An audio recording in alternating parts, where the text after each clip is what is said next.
arrive au quartier femmes du CPE Bordeaux-Gradignan. Aujourd'hui, écroués, ici, nous en avions 50. Avec notamment des bébés également, côté nurserie. Pour Anne, la journée de surveillance commence par la base, s'assurer que tout le monde est là. Mais ce matin, son attention se porte sur une cellule particulière, celle d'une nouvelle entrante. Quartier femme 1 pour quartier femme 2. Oui.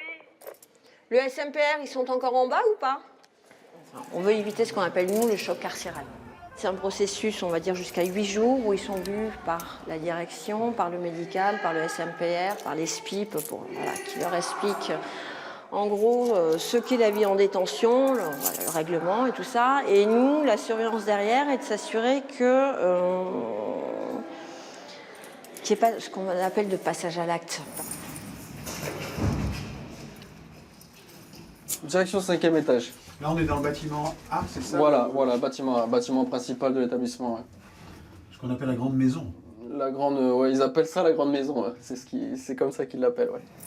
Jérôme est ici depuis 10 ans. Contrairement au quartier femmes, chez les hommes, le climat est moins serein. Ici, la surpopulation carcérale génère parfois de vives tensions. Il ne faut pas montrer ici à la population pénale ses faiblesses. C'est une des règles aussi pour pouvoir s'imposer aussi sur une coursive. Allez, promenade. Enlevez le peignoir, les gars. Merci.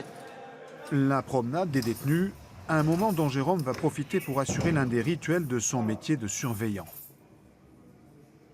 Les détenus sont en promenade. On va pouvoir procéder à la fouille de cellules qui est prévue. C'est une partie très importante du travail parce que les objets prohibés, c'est un fléau pour les établissements. Retour quartier femmes. Comme souvent, Anne doit gérer les états d'âme. Ce jour-là, c'est l'impatience d'une détenue en fin de peine. 6 jours. Si je sors, Donc 6 jours avec ce que vous appelez de la merde. Allez, c'est pas grave. J'aime mon métier, oui, parce que humainement très riche, certes très difficile. On est quand même, je me plais souvent à dire qu'on travaille dans le côté obscur de la société, ce qu'on ne veut pas voir du dehors.